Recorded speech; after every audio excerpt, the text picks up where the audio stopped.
Salut Chris. Mais qu'est-ce que tu fais là? Bah, je suis dans les sous-bois. Oh mince. Bah ouais, mince. Ah, va falloir qu'on se débrouille là. Regardez, oui. juste là en bas là. Oh bah on est bien là. Bon les amis, on espère que vous allez bien. Avec Chris, aujourd'hui on se retrouve au golfe de la Cano pour une petite vidéo. Qu'est-ce qu'on doit faire quand ça se passe mal en termes de stratégie, tout ce qui est recentrage, etc.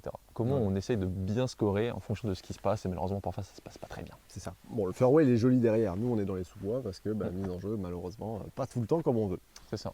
Donc on va voir ça tout de suite. Alright. Alors Chris, petite situation. Pour faire simple, on a le green qui est là-bas. Donc le green, il est difficilement accessible, on va pas se mentir. Il y a plein de pins, de vents, de branches, etc. Donc une option, pour le green on l'oublie, mais une option quand même un petit peu à gauche basse pour me rapprocher, ou alors une option à gauche ici pour ensuite me laisser un coup d'à peu près 90 mètres vers le green. Comment je vais faire mon choix? Mon choix, je vais le faire tout simplement en fonction de mon nombre de coups rendus. Et c'est par rapport à ce nombre de coups rendus que j'aurai sur le trou, puisque les compètes que vous allez faire de l'Heritage World Cup seront en Stableford, que je vais faire mon choix. Je m'explique. Partons du principe que je sois par exemple un joueur bogey.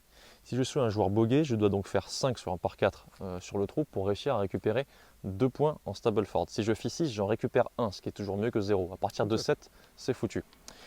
Si jamais je suis ici en 1, on part du principe que si je dois faire 5, j'ai le droit à 4 coups pour y arriver. Si jamais je fais un choix d'aller à gauche pour me laisser 90 ou 100 mètres, ça devrait bien se passer. Je me recentre en 2, 3 pas trop loin du green, 2 putts le par, peut-être chip putt si je rate le green. Dans le pire des cas, 3 putts ou chip 2 putts, ça ramène quand même un point.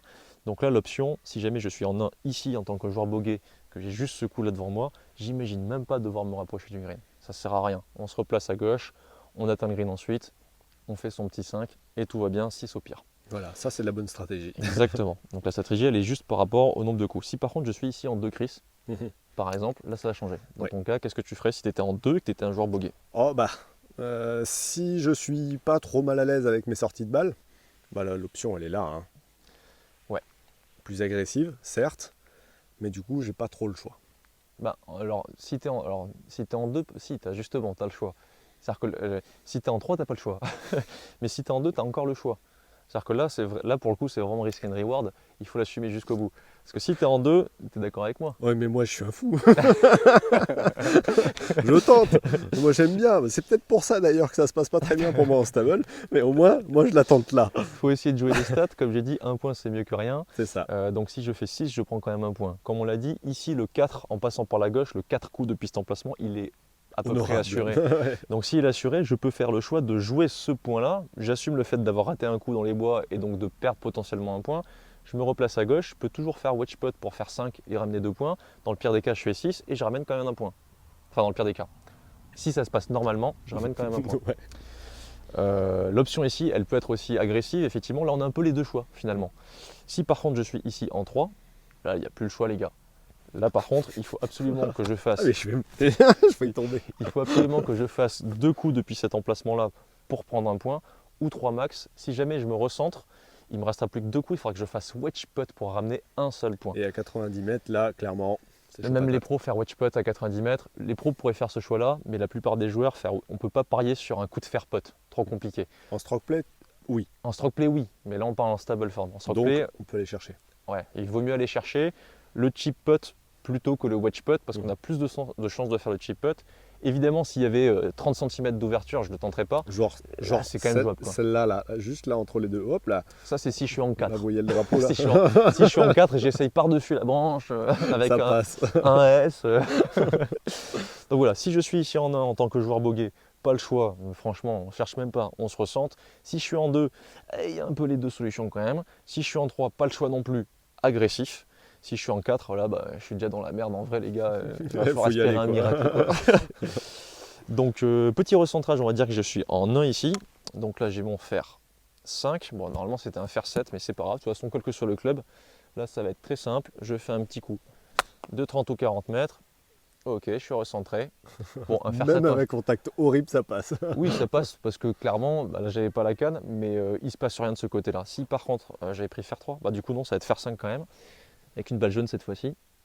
Je suis ici en 2 ou en 3, vous l'aurez compris. Là par contre, je vais tenter plutôt de me rapprocher du green pour me laisser une petite approche. Donc, et là, tu je vais prends viser. un coup quand même qui est plus tendu, mais tu prends pas un coup impossible. Je vais prendre le slice là, même moi j'y arrive pas en fait, donc il n'y a pas de grand intérêt. C'est essayer de me rapprocher pour me laisser une approche d'une vingtaine de mètres. Ouais. Donc Là, tu vu viens derrière pour quelle raison? pour essayer de prendre un axe qui va être très précis sur la sortie de balle. L'idée c'est que je reste dans un même axe pendant à peu près une trentaine de mètres. Donc je vais essayer de prendre un petit point de repère devant la balle, c'est-à-dire ici en l'occurrence, pour D'accord. aligner mon club. Donc, tu mets une priorité à la phase de sortie club. de là, balle. hein. Ok. Exactement, donc la phase de club. Ensuite le contact, quand je suis dans le vent sous-bois, c'est bien de reculer un peu la balle pour être certain de la prendre un peu plus en descendant, surtout qu'en plus il n'y a pas beaucoup d'herbe. Et là, on va essayer simplement de faire un petit geste pour faire à 70-80 mètres en revenant square comme je l'ai déterminé. Elle est partie trop basse. Mais C'est pas du tout la canne faire 5 en fait. C'est plutôt faire 7 je pense. voilà. J'ai quand même réussi à passer dans l'axe que je voulais. Je vais me laisser une approche d'à peu près 20-25 mètres à gauche du green. J'aurai plus de chances de faire approche putt que wedge putt. Donc là si je suis en 2 ou en 3, voilà. En vrai il n'y a pas de bon mauvais choix, il y a juste des choix assumés. Voilà. Très simple, efficace. Merci mon Flo. Merci Chris. Yes. Bon, bah du coup, on se retrouve toujours dans la même situation. Ouais. Décidément, on n'est pas sorti des bois. Il y a une chose qui est très, très intéressante où tu disais que c'était pas la canne. Oui et non, dans le sens où quand même ton choix a été privilégié de dire il vaut mieux la garder basse. Ouais, parce qu'il y avait des branches là-bas. Oui. Tout à fait. Donc en fait, ton choix a été plutôt judicieux. À un club près, c'était le bon. Ouais, enfin, j'ai eu la flemme d'aller chercher mon fer 7. Quand je me suis mis dans la balle, je me suis rendu compte qu'il y avait clairement la butte là devant nous. Donc en fait, elle est partie bien, hein, mais elle a pris la butte. Donc là, c'était vraiment pas le bon choix. Mais au moins, il y avait une notion de la garder basse, c'était la priorité. Fer 7, elle serait pas montée assez haute pour prendre les branches. Par contre, fer 8, elle aurait pu. Donc là, en l'occurrence, ça aurait été fer 7, fer 6, ça aurait été bien. Pas fer 5, c'était trop fermé. Mais vous en faites pas en compète, j'aurais pas fait ce choix-là, je serais allé chercher mon club quand même. Oui. Globalement, lors des coups de recentrage, je ne sais pas si toi tu le vois souvent comme ça, quand on voit des joueurs amateurs, ils prennent toujours trop ouvert. Quasiment tout le temps, ouais. C'est vrai. Parce qu'ils ne gèrent pas ça, ils pensent que la balle va partir plus basse et généralement ils prennent les branches. Privilégiez quand même une balle plus basse, ça passera. Au pire du pire, elle va rouler. Dans tous les cas, tout va dépendre. Si c'est du rough, clairement, là c'est pas du rough, donc ça va rouler. Privilégiez des clubs plutôt bas comme l'a fait Flo. En tout cas, c'était un bon coup de recentrage. Sortie de balle. On privilégie ça. Contact, toujours en priorité. 2, on fait très attention, on prend des points de repère comme l'a fait Flo, en essayant de trouver un axe de démarrage pour essayer de vraiment maintenir la balle le plus longtemps dans l'axe. C'est ça. Et généralement, après, on déroule et on voit ce qui se passe. Ouais, et si ça se passe pas bien, dites-vous que c'est pas grave, encore une fois, c'est qu'un coup de golf.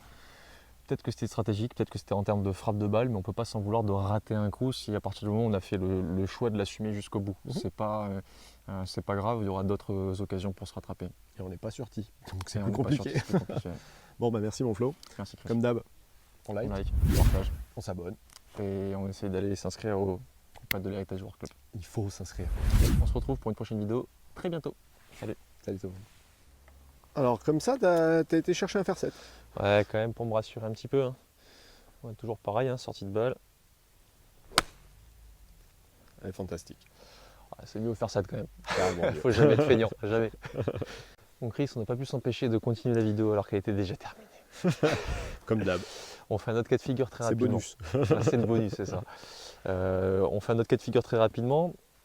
Là, en l'occurrence, c'est pas si je me recentre juste en face, j'ai pas un coup de wedge, j'ai un coup de 160 mètres.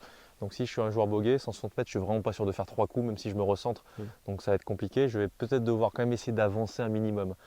En l'occurrence, on a pris ce cas de figure. Pourquoi? Parce que si je fais une balle basse en direction du drapeau qui me permette de faire la distance, j'ai aussi pas beaucoup de place en termes de direction. C'est difficile. Je ne suis pas certain non plus de la faire assez basse pour qu'elle passe dessous, mais suffisamment haute pour qu'elle se passe bunker. Donc en gros, la fenêtre, elle est quand même très restreinte. Si je la fais dans ce sens-là, je peux faire le choix de la faire basse, mais je peux aussi surtout faire le choix de la faire haute. Pour essayer de m'éliminer, on va dire, la notion de direction et de hauteur. Autant la mettre le plus haute possible. Et l'axe ne sera pas trop important, puisque là, pour le coup, j'ai quand même de la marge, on va dire, entre le green et le corbeau qui est là-bas, je ne sais pas si vous le voyez.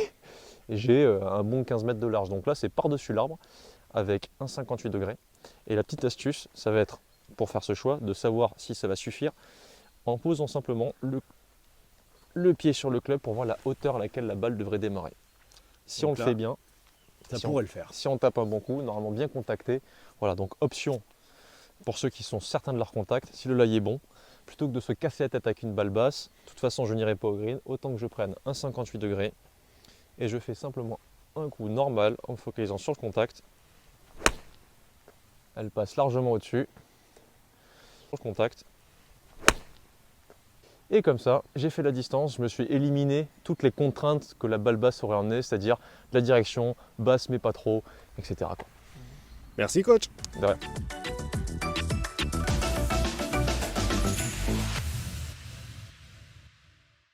Il y a aussi la dernière option, Chris, c'est coup de fer 7. De toute façon, les arbres, c'est de l'air, n'est-ce pas?